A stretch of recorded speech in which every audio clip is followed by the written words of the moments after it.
course, if you happen to be watching our story, we love you. Sending some love there. So if you haven't been here in a minute, you may or may not know that we are doing what we're calling a spokesperson series. Not because we're anointing some particular person as a spokesperson for the church, but because we sort of see ourselves as this wheel. And in the middle is our church experience together. And the spokes which connect us are each other and our stories. So we've been inviting people to come and share a little bit about their stories, their scriptures that have meant something to them, the faith of their childhood, that those might become the spokes and the stories that bind us closer together in community.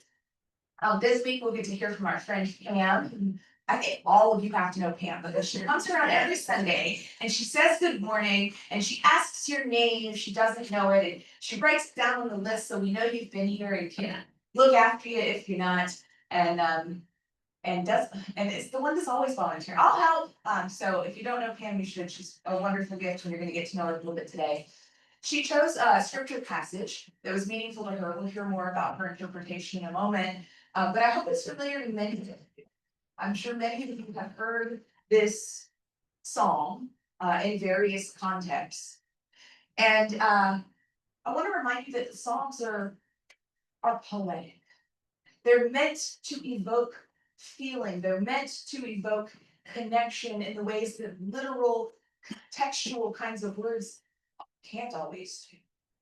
So I invite you, if you're coloring, maybe if you're not, maybe revisit that coloring sheet and just listen with your heart as much as your ears to the 23rd Psalm.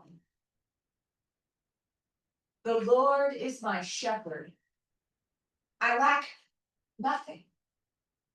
He makes me lie down in green pastures. He leads me beside quiet waters. He refreshes my soul. He guides me along the right paths for his name's sake. Even though I walk through the darkest valley, I will fear no evil, for you are with me. Your rod and your staff, they comfort me. You prepare a table before me in the presence of my enemies. You anoint my head with oil. My cup overflows. Surely your goodness and love will follow me all the days of my life, and I will dwell in the house of the Lord forever. This is a word from the Psalms. Thanks be to God. I'd love to invite Pam up, and if you would grab the taller chair there, and I'll grab this one. This one's for you, Pam. Yes.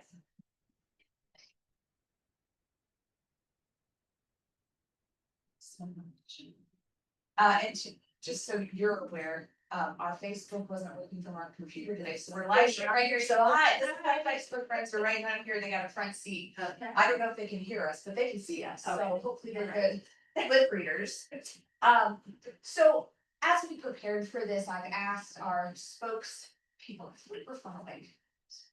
Good, thank you. I've asked our spokespeople to tell us a little bit about how you could start to talk about the faith of your child. Tell us a little bit about how faith interacted with the way that you raised. So I was raised by my grandparents. My mother had gotten divorced and they didn't think that she could take care of me being a single mother back in those days. We won't talk about when those days were, but. So I was raised by my grandparents, which that I'm thrilled. I love them dearly. My cousin Jody is here. He's my male cousin. Great. And we have a very small family. And very few left. But when my grandmother raised me, it was a very strict upbringing. And we went to church every Sunday. And just, we went all the time and I loved being there. I loved how I felt being in church. And the 23rd Psalm I had to memorize before I could join the church. And the Apostles' Creed. So we had to know that before we could join. And it was Reed Memorial Presbyterian Church in Lyndhurst, New Jersey. Unfortunately, it burned down. So we switched to a different Presbyterian church. And my grandmother and I walked everywhere because when I was 10, my grandfather actually moved out of state up to the Catskills in New York. So we walked everywhere, and he didn't come to church with us anyway, because he was a Italian or Mary. So he was hardly ever. Well, you shared this picture here, tell us about this. So when I did leave New Jersey and move to New York, this was my church. So this is, of course, the altar. And there's two stained glass windows there, but all down the sides of the church, there's actually a documentary on the stained glass windows in the church. And that's how I came here to First Presbyterian Church of Daytona.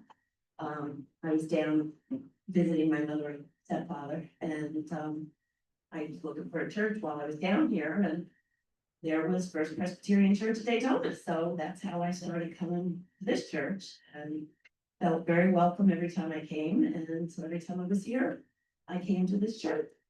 And so, Boundless hospitality is one of our core values, so I feel very glad of that. Tell us a little bit about the 23rd Psalm and how it speaks to what it means to you. just that he's always there with us no matter where we are and no matter what we're doing, and just he's there for us, and it just makes it impulsive. Does that sound? Lovely. Well, so one of my favorite authors who writes a lot about spirituality and Christianity is Barbara Brown Taylor.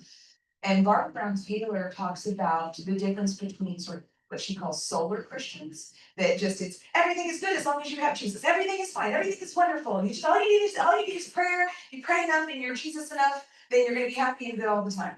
And she sort of labels that as solar Christian characterization. But then she talks about the kind of Christian who recognize and honor sort of the dark night of the soul.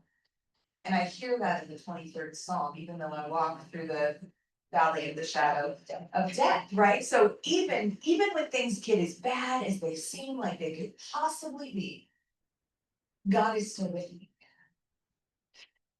And I don't know if you saw on my Facebook page recently, but I shared a journal entry from a couple of years ago that said, I'm not sure why it is that we have to dance along the cliff edge of despair in order to experience the next phase of growth, of love, of trust, of faith, of spiritual enlightenment, something like that.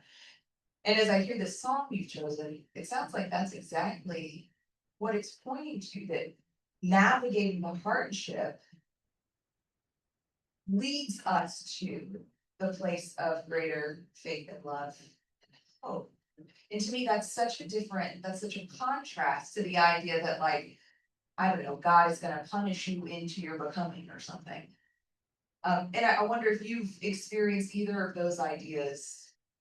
In a way, yes, I have. I've been through a lot. 3 relationships that failed. Have a son, he's 42. But God's always there, and through no matter what you go through, he's always there for you. And as long as you listen for him, he's there. When I can't find something, and all of a sudden he tells me, and there it is, so yeah. Oh, I love that, because you've also kind of pointed back to the lost sheep, which we talked about a few weeks ago. Yes. God is always there. I'm not gonna put you on the spot to share more than you want to share. But you briefly said, I've been through some stuff. And you've shared with me personally some of your stories. So I just wanna highlight that it's not just some stuff, it's a lot of stuff. And it's heavy stuff and it's hard stuff. It is valley of the shadow of death stuff. And I think that sometimes we need to pretend that stuff doesn't exist. It's not popular to have hard stuff. I make right choices and good things happen, right? That's what capitalism teaches us. Yeah. Or in our prayer of confession, we say, live by the rules of this world, not the kingdom. The kingdom rules mirror what you chosen in the 23rd Psalm, right? Yeah, we go through the hard stuff, and God uses even that. God uses death to make resurrection. Yes. God uses Make death us stronger. Yeah. Yeah.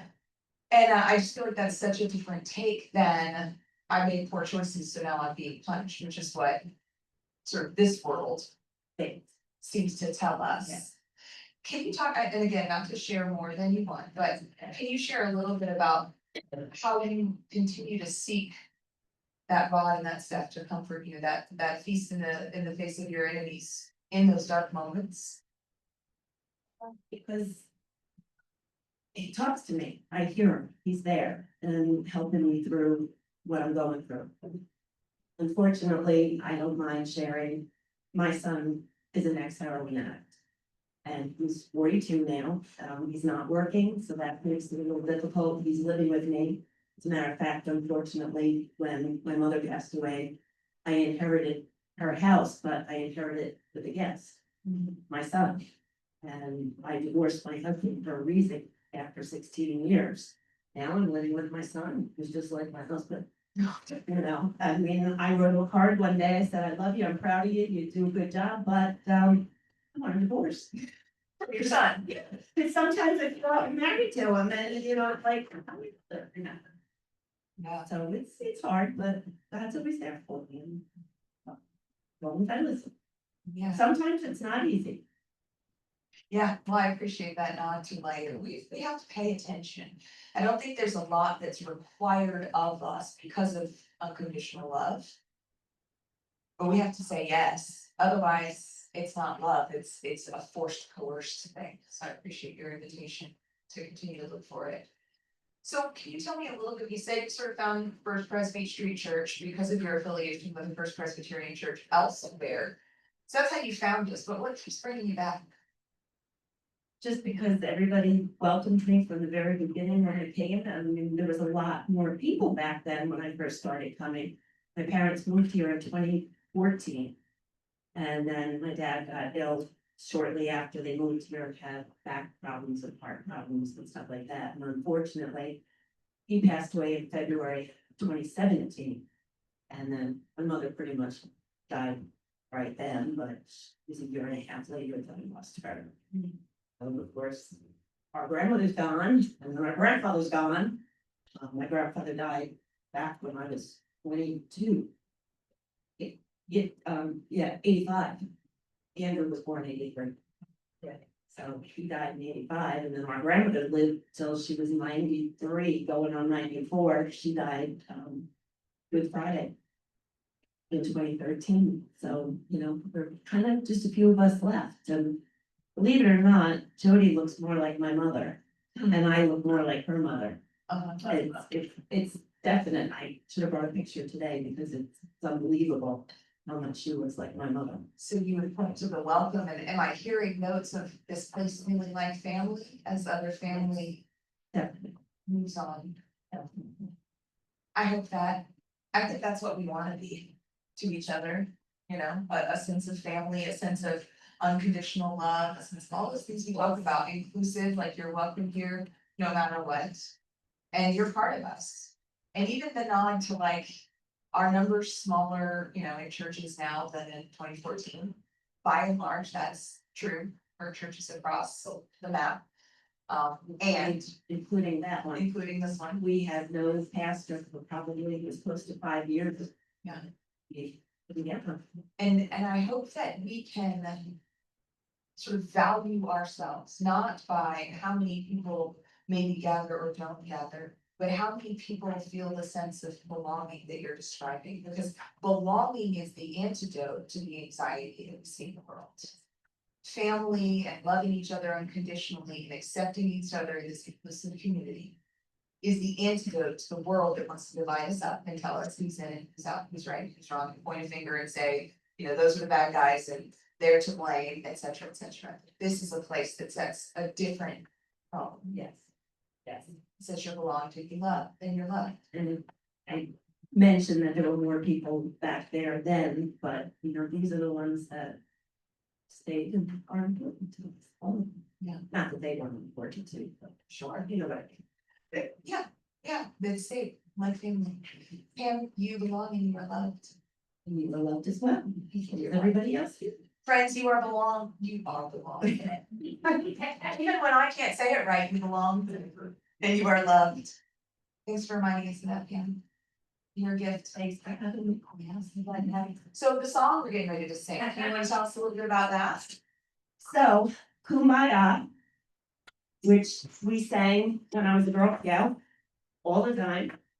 So I was trying to decide what song to do. First, In the Garden came to mind first because we sang that at our grandmother's funeral. So that was her favorite song, so that's where In the Garden came in, but.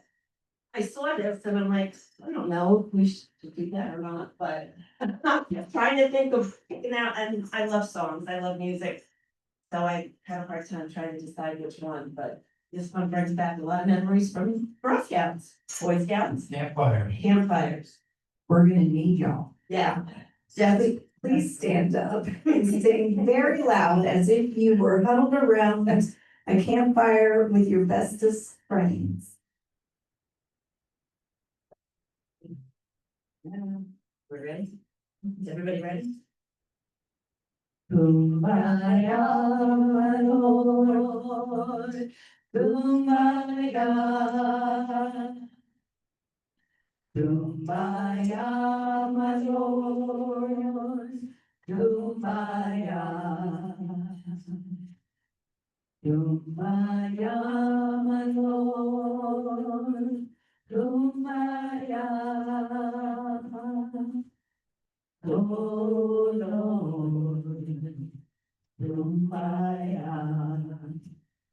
Someone sing, Lord, Kumbaya. Someone sing, Lord, Kumbaya. Someone sing, Lord, Kumbaya. Oh Lord, Kumbaya. Someone's praying, Lord, Kumbaya. Someone's praying, Lord, Kumbaya. Someone's praying, Lord, Kumbaya. Oh Lord, Kumbaya.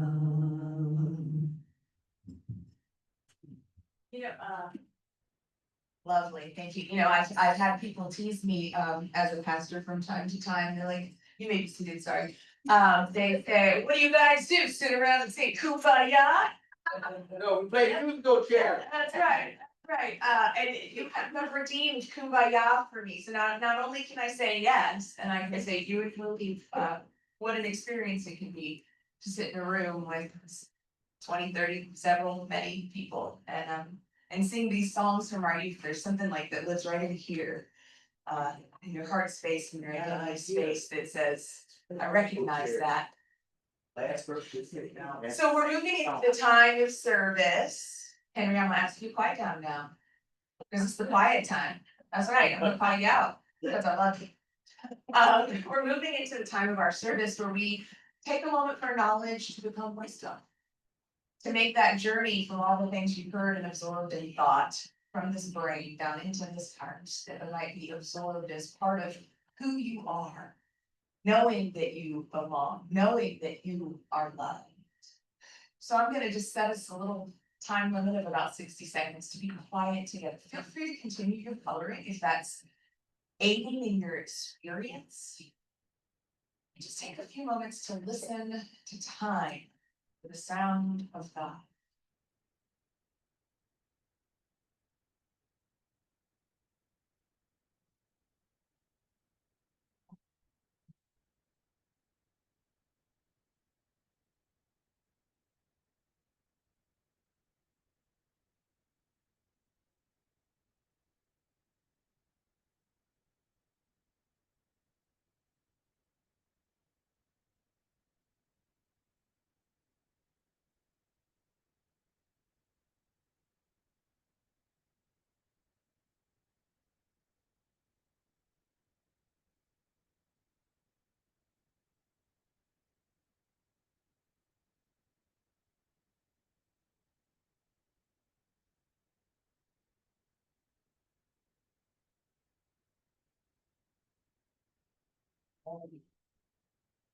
a little thing, I think was trying to end our time, but, you know, Holy Spirit uses email notifications too, so that's fine. Uh, So I hope that you were able to just quiet your mind and your heart just a bit, opening yourself to receive, to do that listening that Pam invited us to, that opportunity to notice that God is at work in our lives in this place. And I'd love to have us share a little bit about that. What have you heard, experienced, felt today that you can take with you out into the world? Because what we hope is not that this is just a place where you can come and have a Sunday experience and sort of check a box and go on with your life, but that transformation might be happening. That sense of belonging, that sense of belovedness might be infiltrating who you are. That's a lot of big words, so maybe you just feel like you want to be a little nicer. It could be simple, but I'd love to hear from you all. What moved you today? What do you feel like you can take from this space out into the world?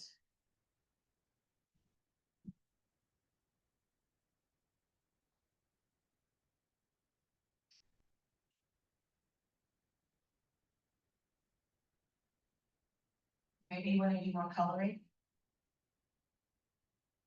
There you go. A little creativity, a little childlike wonder. Yeah, go ahead, Nancy. Thanks. I'm always praying for wisdom, Yes. especially to do with my role in assisting some of our older members. That does not include me, but yeah. Sure, yes. So wisdom, love and wisdom kind of go hand in hand, and sometimes we just don't know what to do. So I've really been praying this week, last couple weeks, for wisdom Thank you. from my friend. Yes. You couldn't see it, but there were some nodding heads around the room, so I think that means that we're acknowledging the challenge of that, but also praying with you. Yeah. Leo, did you have something? Yeah, because, what Pam's chosen today is making me think, it's a consistent theme. That I think applies to today's world, us as individuals and maybe collectively, but. And we're in the garden, God's walking with me and also walking with me through the valley of the shadow of death. Lots of walking. And, the last song, spoiler alert, how great thou art. And, so I think that in today's world, a lot of people need to know that. Because there's a lot of despair and depression and drug use, and a lot of people don't really think about that fact that God's always with us. Maybe we should have about them. Yeah, I appreciate you highlighting that, because I think, I've heard the terminology, I've used the terminology a lot of like God is watching over you.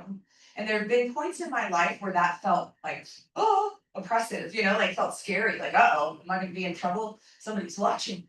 But when you take this idea of walking with, there's this sense of like coming alongside, of moving together, being in tandem, not, you know, something greater than me running off without me or watching and judging, but moving with and inviting. And that creates such a more sense that I can put my shoulders away from my ears.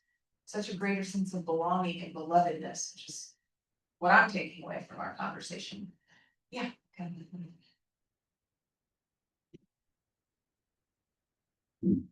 Morning. I think I agree with Leo. He's said the world is, see a lot of despair and a lot of depression. And so in my day-to-day life, I try to be an example in it.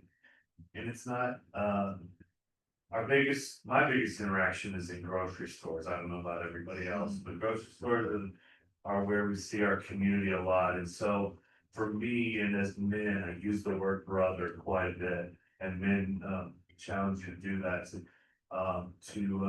just reach out to your fellow man and encourage them. You know, I went today and the light wasn't working for the Walmart cashier, and I said, "Oh, your light's out."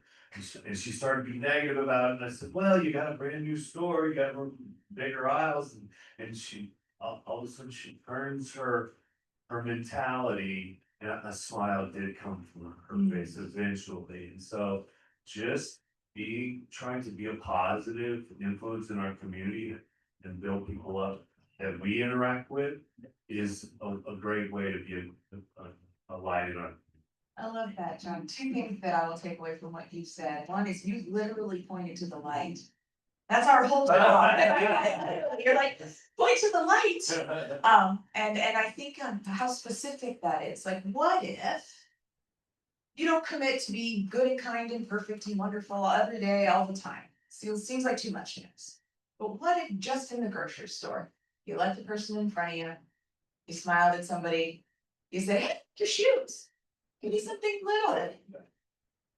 Bring a little joy. I think that's a lovely takeaway. Thank you. Thank you, friends. Say it as you are able and embody your spirit. It started a little faster. You ready? We're gonna sing the hallelujah.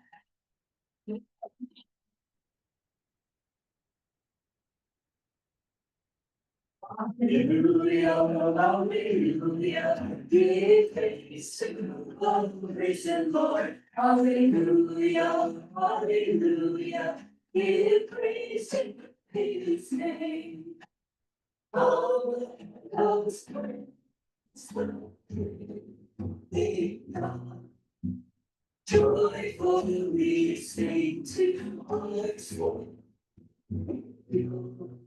Hallelujah, hallelujah, give thanks to the risen Lord. Hallelujah, hallelujah, give praise to his name. Amen. Thank you, friends. You may be seated. And it's interesting how sometimes our affirmations automatically turn into prayers. So I've heard some prayers about wisdom and heard some prayers about how to love our fellow human.